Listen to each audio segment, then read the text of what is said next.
Ciao ragazzi, ciao à tutti, bienvenue dans ce nouveau podcast d'avant-match spécial Fiorentina-Lazio. Un match qui pue le calcio et qui sent bon l'Italie. Et pour parler de cette course à l'Europe qui nous attend samedi soir 20h45, j'ai notre acolyte, cette voix tous qu'on aime, c'est Ilyes. Salut frérot, ça va? Écoute, Et comme je disais très bien. en off, j'aime beaucoup Lazio Bola Lazio. Oui.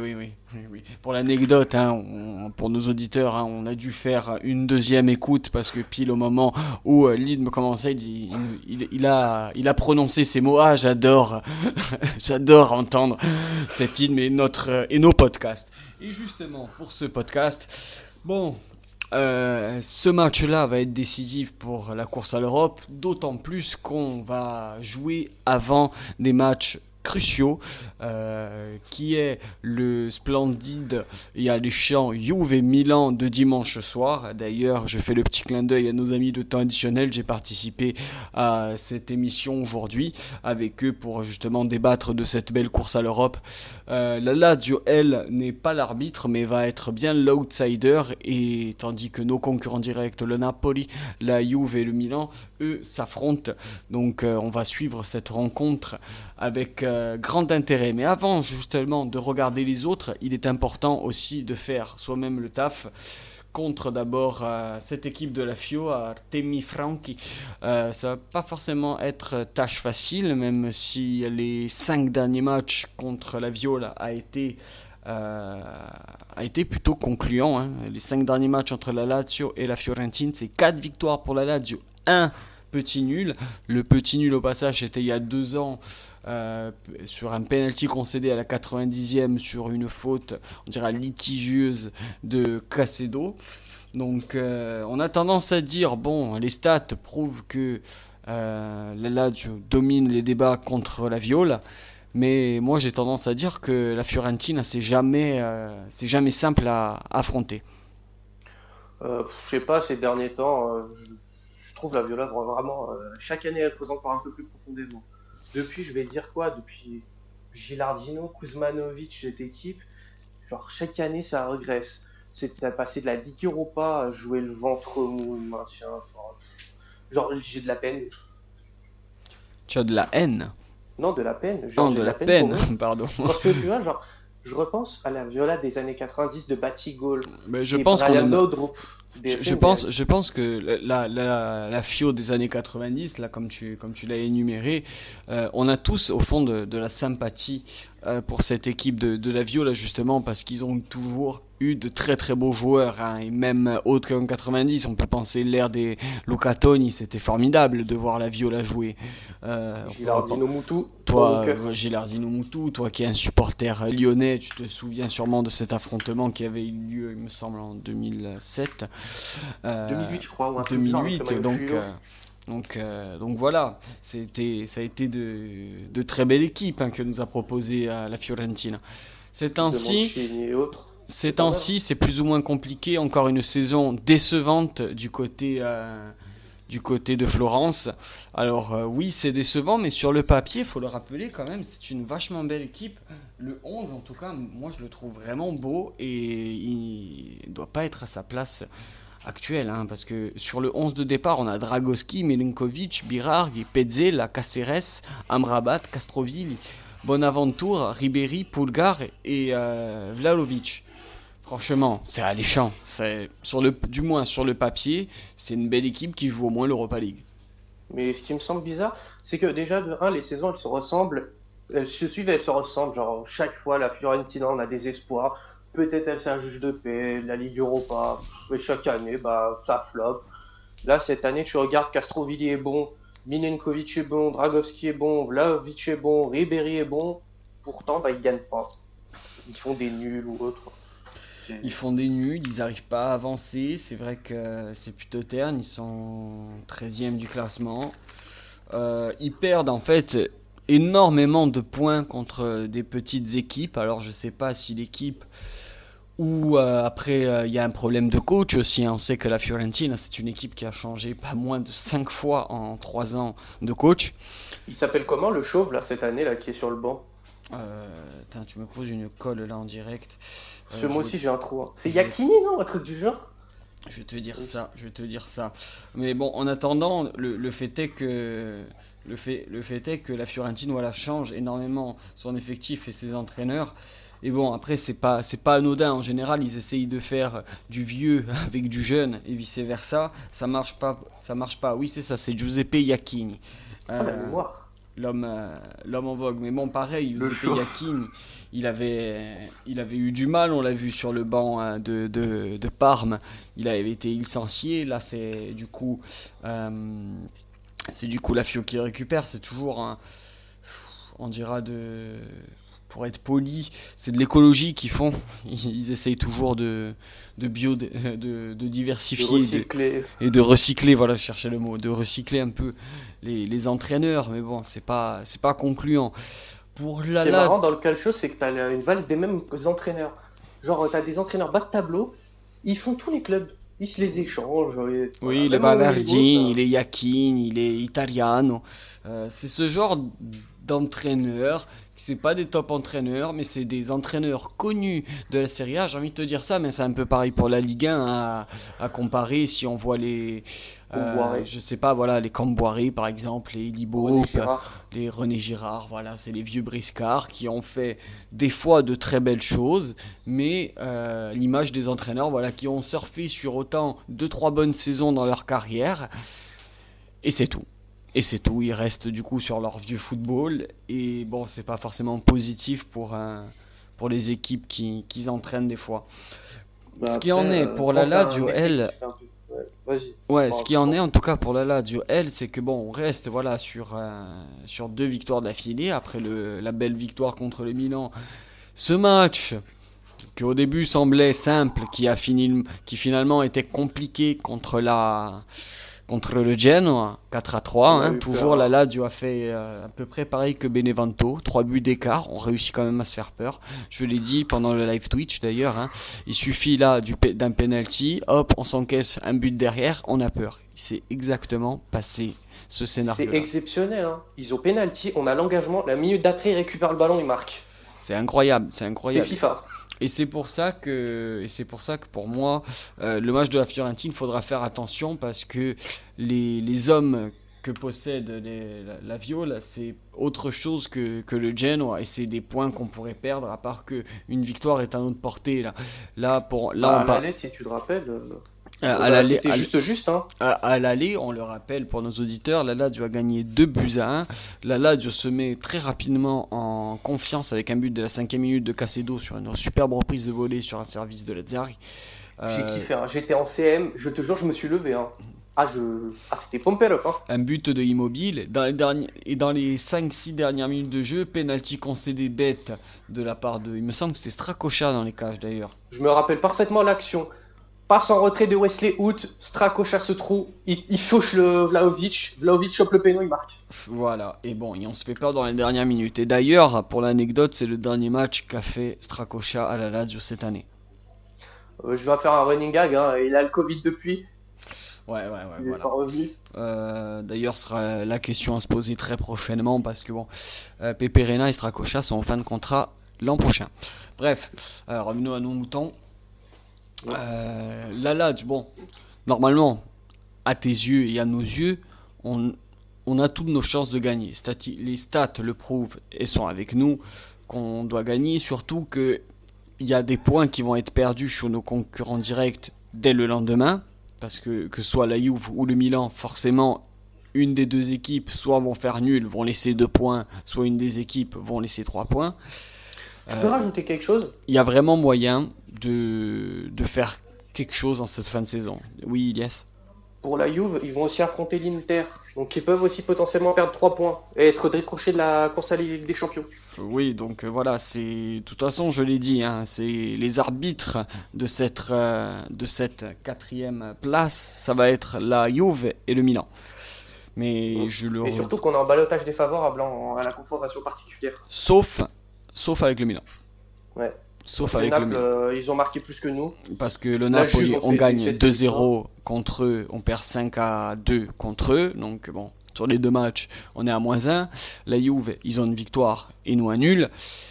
Ballottage défavorable quand même, sauf si le Milan... L'Atalanta aussi, non? Non, ils peuvent pas être décrochés, l'Atalanta. Ouais, l'Atalanta quand même est largement au-dessus, et je pense que ce sera le très beau dauphin de l'Inter, champion d'Italie, on le rappelle, Bravo aux Interistes. le week-end dernier. Bravo aux Interistes pour leur Scudetto, quasiment 11 ans après le dernier sous l'ère Mourinho, qui ce Je vais faire dernier... quelque chose d'ailleurs pour faire ça, je vais m'excuser. Je me suis trompé, j'ai dit qu'ils n'avaient pas l'âme de champion, qu'ils n'allaient pas être champions, que c'était une équipe sans âme. Je me suis trompé, je me tais, je le reconnais.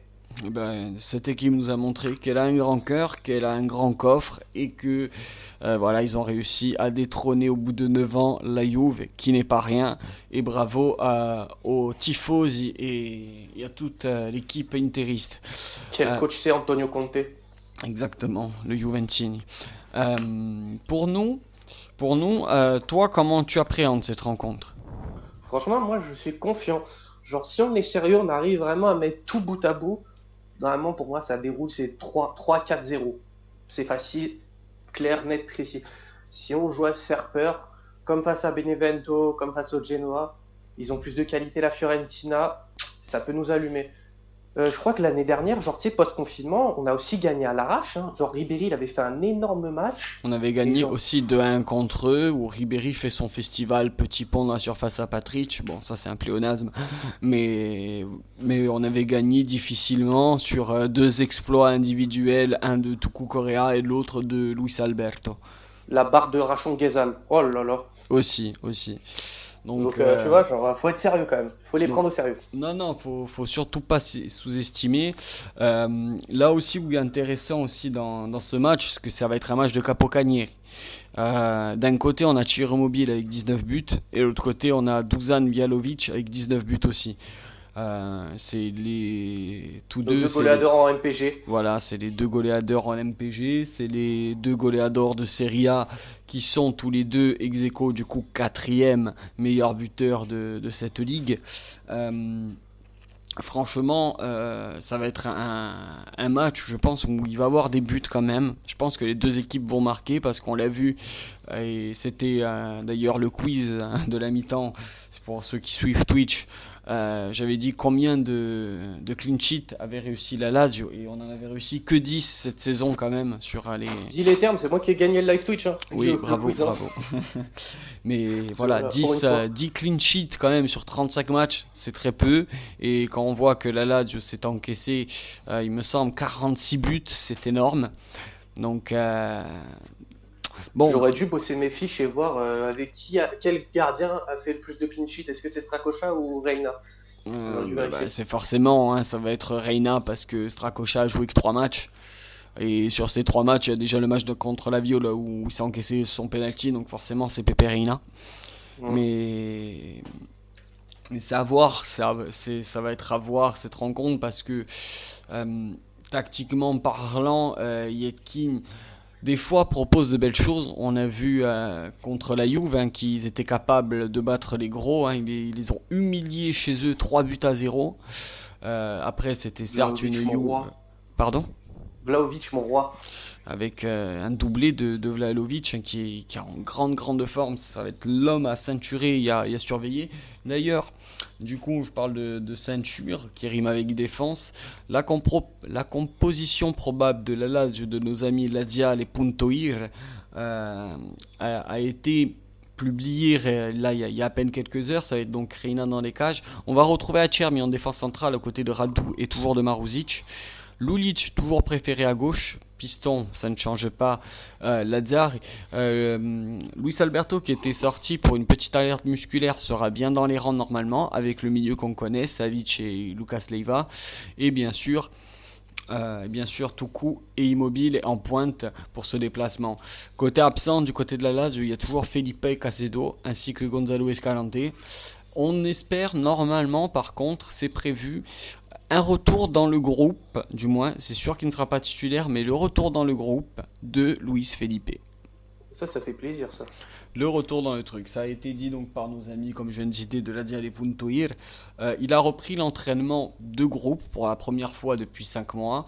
Il espère, lui en tout cas, veut être dans le groupe. Ce n'est pas dit qu'il dispute des minutes et à mon avis, il ne faut pas. C'est juste, je pense, très très bon pour lui mentalement, juste de faire son petit échauffement en commun, d'être de nouveau en déplacement avec l'équipe, revivre la chaleur et l'ambiance voilà que la bande à Dinzaghi connaît, mais il faudra pas le faire jouer. Mais bon, ce sera déjà un plus de savoir qu'on va l'avoir pour les prochains matchs et il risque d'être titulaire après pour le match prochain, après la Fiorentina, qui est la réception de Parme. Je vais tirer un coup de chapeau personnellement à Adam Maruzic qui fait une très très très belle saison et qui a été bon à droite, à gauche, en défense centrale. C'est une belle surprise. Vraiment, cette saison, il régale. Ça a été, Maruzic a été un des meilleurs joueurs, je pense, de cette saison. En termes de régularité, si on parle vraiment de joueurs réguliers, je pense qu'il y a deux hommes qui sortent du lot. Le premier, je pense, c'est Manuel Lazare, tout le monde va être d'accord. Second, je suis d'accord avec toi, Adam Maruzic, malgré tout ce que j'ai pu dire, il a dépanné à gauche, il a dépanné à droite. Actuellement, c'est la belle surprise depuis 2 mois de le retrouver dans cette défense à 3. Et franchement, c'est malheureux pour nos Patrick, pour nos Mousak et même pour les plus jeunes. On peut penser à Nicolo Armini. Mais Sneeze aussi. Sneeze à la Non, limite, il a plus, piston, pardon. il a plus un rôle de piston quand même, ou du moins de vrai latéral plutôt que de défenseur, on dira affirmé déjà ou de piston affirmé qu'est Maruzic. Mais en tout cas, voilà, il fait le job, il faut le féliciter. Et ça va être encore un homme, je pense, décisif dans cette fin de course. Justement, il défend pas trop mal en plus. Hein. Non, c'est un très très bon défenseur. Justement, là, on enchaîne sur cette dernière partie d'émission. Et qui dit dernière partie, qui dit rubrique sportive. De rubrique sportive, on a changé, pas forcément de partenariat, vu qu'on n'en a pas encore avec du moins un bookmaker officiel, mais moi je me fie maintenant aux cotes de Unibet avec qui j'échange très souvent sur SS Legend Score FR. Donc on va se fier aux cotes. Il est marrant le CM d'Unibet. Il est très marrant et il est très très sympa surtout. C'est vrai. Toi, qu'est-ce que tu vois pour cette rencontre entre la Fiorentina et la Lazio après avoir vite fait décortiqué justement cette équipe de la Fio avec ses forces et ses faiblesses? Qu'est-ce que tu vois? Moi, sur la dynamique du moment, je vois bien une victoire 3-0. Je vois même bien un 3-0 à la mi-temps avec un but de Tuco Correa. Alors, la victoire de la Lazio que tu nous as donné est cotée à 1,80. Le 3-0 de la Lazio est coté à 9. Il n'y a pas par contre le score exact mi-temps, je ne l'ai pas sous les yeux.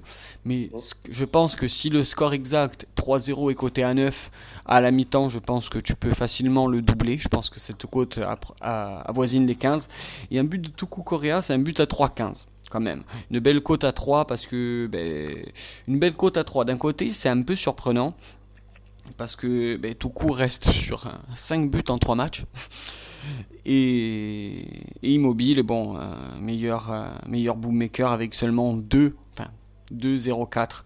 Je peux te poser une question sur Tucu? Dis-moi. Est-ce que pourtant il n'est pas dans la forme de sa vie? Du moins pour l'instant, il fait une des meilleures saisons de sa vie. Mais même en termes de période... on va voir s'il arrive à obtenir, on dira, ce ratio.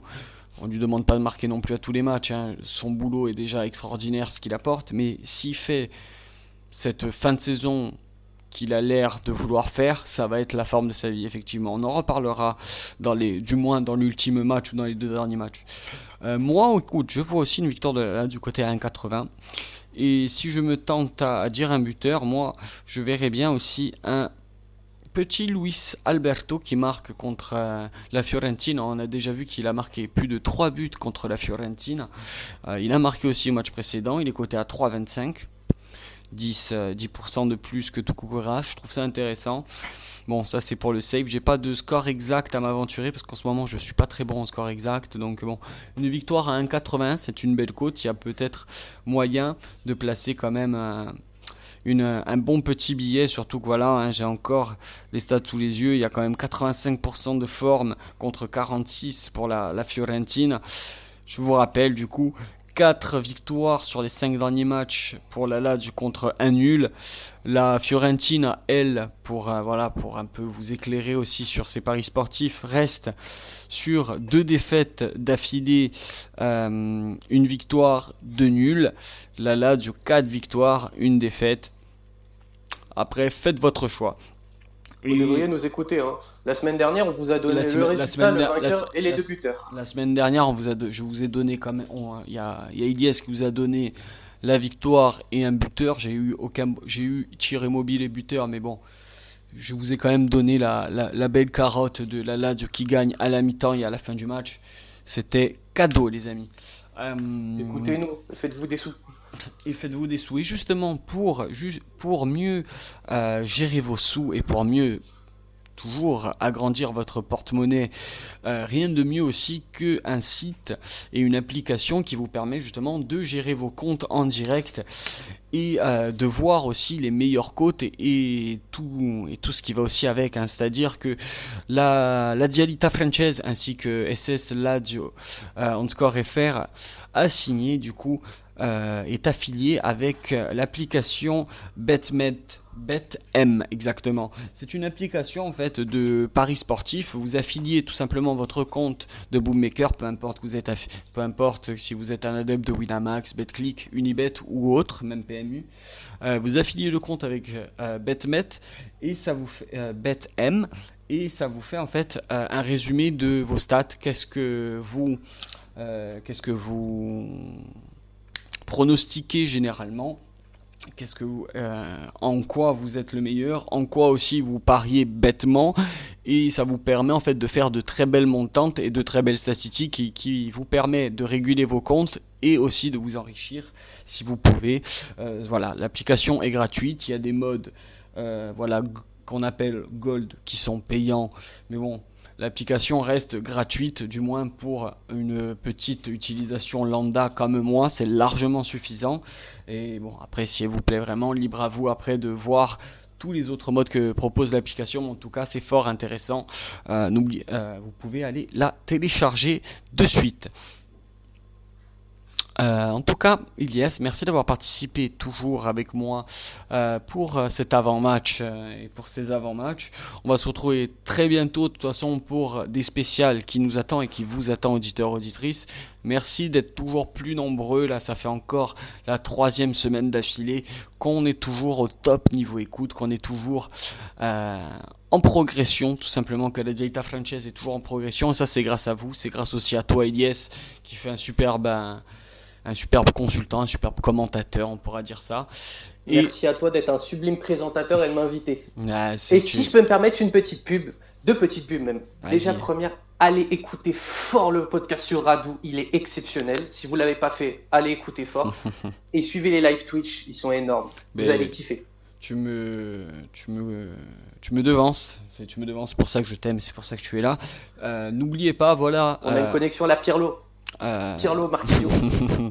Et n'oubliez pas justement la Dialita Francese sur Twitch samedi dès 20h30 pour Lazio Fiorentina en prime time. Du coup, pour suivre ce match avec nous, on va rigoler. Il va y avoir comme d'habitude les quiz mi-temps. N'oubliez pas de vous abonner. Je vais essayer de garder ma couronne de vainqueur. Oui, tu vas essayer, ce serait bien, hein, c'est ta première victoire. Eric, ne viens pas s'il te plaît, tu vas nous casser la gueule sinon. Et voilà. Bon, merci à vous tous, on se retrouve du coup dès samedi pour le live Twitch sur la Dialita Francese pour Fiorentina Lazio. Sinon, on va se retrouver très prochainement pour d'autres podcasts, des spéciales, des avant-matchs et bien plus encore. Forza Lazio, ciao ragazzi. Ciao ragazzi, avanti Lazio.